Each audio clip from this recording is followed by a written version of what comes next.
welcome back to the Girly Girl Bookworm. So today I have a weird video.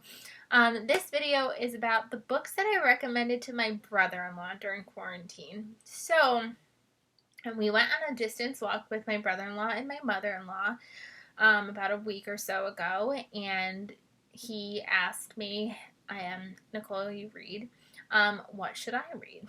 So when we got back to the house, I ran in and I grabbed a bunch of books and I gave them to him to read during quarantine.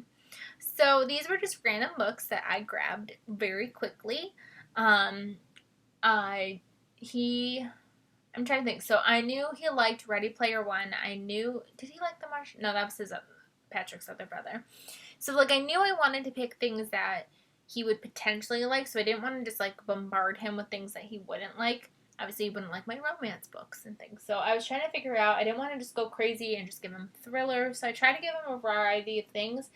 And I also tried to really stick to books that have either a male protagonist or they're written by a male author, because I felt like that would speak a little bit more to him. I don't know. So these are the books that I gave him for quarantine. I thought you might be interested. So I gave him Dark Matter and Recursion by Blake Crouch. I thought these two books would be great for him because I already knew that he liked Ready Player One, so I knew that he possibly would like this kind of sci-fi-y element. I know that Dark Matter was such a quick read for me, and I thought, for some reason I saw them and I instantly clicked and went, I bet you he reads these. And it's funny because when we were talking to him through Skype one day, and he was like, Nicole, I'm reading that orange book, Dark Matter. And I was like, oh, okay, cool. That's the one that I thought you would pick. So Dark Matter is kind of a sci-fi thriller, and I'd say Recursion is kind of the same thing. So that's why I gave him both, because I figured if he read one and really liked it, he would really like the other one. They kind of go hand in hand. Dark Matter is about a man who ends up kind of going through different dimensions, and he's finding different versions of himself, but he's trying to get to his dimension so he can get back with his wife. So it's kind of like a thrillery element, but there's also, like I said, that sci-fi element of the different dimensions. I found it to be really, really fun. It was a book that intimidated me for a very long time, and I never thought I would like it because I kept hearing it's sci-fi, and I was like, I don't want that. But the minute I heard it was a sci-fi thriller, I was like, sign me up. And I really enjoyed it. Recursion is kind of also that sci-fi thriller element where you're getting this perspective of one day in the world, people are starting to get this second set of memories that feels so real. They'll remember being married to this person that they've never actually met in their life, and they are committing suicide because they just can't deal with the fact that they're having these second memories that aren't real. They're remembering full-on families that aren't real, and we're trying to figure out what's going on with them and why this is happening. And we're also following this woman who has a mother who went through dementia and Alzheimer's, and she's trying to create this machine that will bring memories back. So like I said, we're dealing with both of those, and again, another very kind of sci-fi thrillery book that I thought he would enjoy. Then I gave him both my John Morris books. So I gave him The One and The Passengers. Again, another kind of thrilleriness with a sci-fi twist. The One is basically you have a DNA test that will tell you who your person is, who your perfect match is, and how that kind of has an effect on if you're already in a relationship, if you think you're straight and suddenly you're getting matched with someone who is the same sex as you or same gender as you, and then or if you're paired with a serial killer, it just all the possibilities of what could happen with a test like this.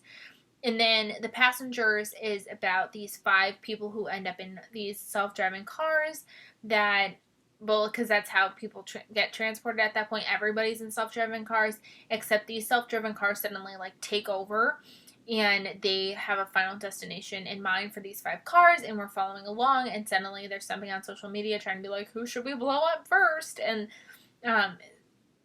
it just, the dynamics of that was just, again, another sci-fi element with a twisty thrilleriness. Again, something that I thought might speak to him.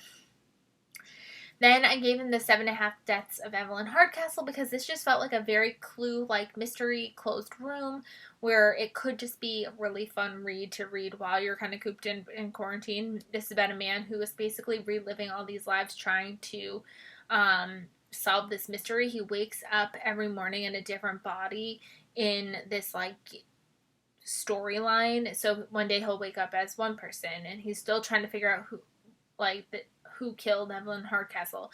Then he'll wake up in the next body, and now he kind of has the memories of the first body, but he's got some memories of this body, and so he's trying to figure out things and how that's going to work out. So I thought that could be a fun one for him. And then I gave him Guess Who, which again is another closed-in murder mystery where this guy wakes up in a hotel room and there's a whole bunch of other people with him and there's a dead body in the room and they're trying to figure out, one, who killed him, and two, how the heck do we get out of this room? So I thought that could be fun.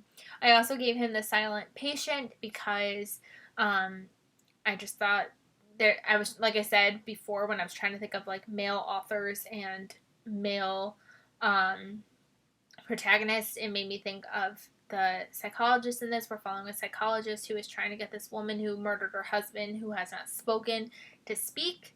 And I know that I didn't love it as much as everybody else did, but I know everybody else loved it, so I thought there was a chance he'd love it.